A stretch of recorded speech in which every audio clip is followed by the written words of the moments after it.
Derived sketch. A copy one sketch from one plane to another plane. So for derived sketch we need one plane and one sketch. Now here we are going to copy this sketch into this plane. Now this plane created a perpendicular plane to this face.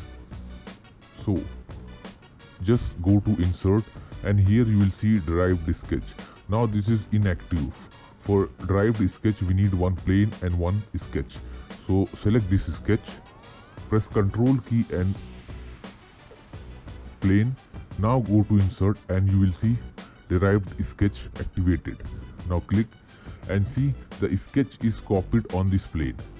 Just move this sketch here somewhere and place and apply the dimension where in whatever location you want to place. Now simply exit. Now see.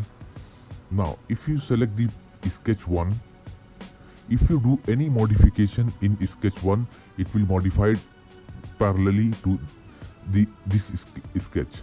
Let's say I am going to edit this, 10, enter. Now see. Now let's change this diameter 8, enter. Look, 50. See. So this is how we can use. Sometime we need to use same sketch on different plane. So that time we have to use derived sketch.